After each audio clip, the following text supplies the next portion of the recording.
सेवालाल संत बसवेश्वर, संत रोहिदास, संत कबीरदास, संत तुकडोजी महाराज, संत गाडगे महाराज, बहुजन प्रतिपालक कुळवाडी भूषण छत्रपती शिवाजी महाराज, स्वराज्याचे दुसरे छत्रपती छत्रपती संभाजी महाराज, आरक्षणाचे जनक छत्रपती शाहू महाराज, राष्ट्रपिता क्रांतिबा ज्योतिबा महात्मा फुले, लोकशाही साहित्यरत्न अण्णाभाऊ साठे आणि ज्ञान सूर्य प्रज्ञा सूर्य क्रांती सूर्य धम्मदाता मार्गदाता मुक्तीदाता नवकोटीचा नाही तर 65 कोटीचा राजा संविधान निर्माता the symbol of knowledge the father of modern India शेतीतज्ञ अर्थतज्ञ धर्मशास्त्रज्ञ मानववंशशास्त्रज्ञ समाजशास्त्रज्ञ राज्यशास्त्रज्ञ कामगारांचा नेता शिक्षणाचा महामेरू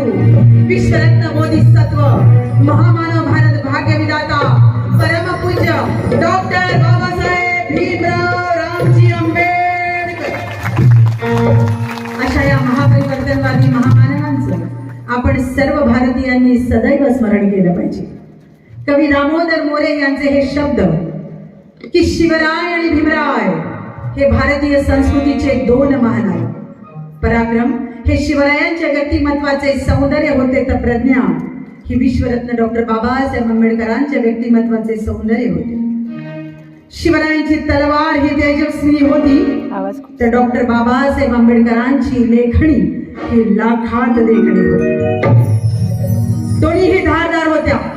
कशा होत्या? दोन्ही धारदार होत्या. शिवरायांच्या तळपत्या तलवारीनं स्वराज्य खेचून आणलं आणि त्याच स्वराज्याचं रक्षण करणारे भारतीय संविधान विश्वरत्न परमपूज्य डॉक्टर बाबासाहेब आंबेडकरांनी निर्माण केलं. आणि म्हणूनच या महाराष्ट्राचे ज्येष्ठ कवी आदरणीय प्रतापसिंग बोदडे दादांनी लिहून ठेवले की दोनच राजे इथे गाजले कोकण पुण्यभूमीवर. दोनच राजे इथे गाजले कोकण पुण्यभूमीवर, एक त्या रायगडावर एक चवदार तळ्यावर. दोघांच्याही आजोबांचं नाव मालोजी आहे. पहा, यासाठी आधी तुम्हाला इतिहास वाचावा लागेल. दोघांच्याही आजोबांचे नाव मालोजी. एक शहाजी मालोजी, एक रामजी मालोजी.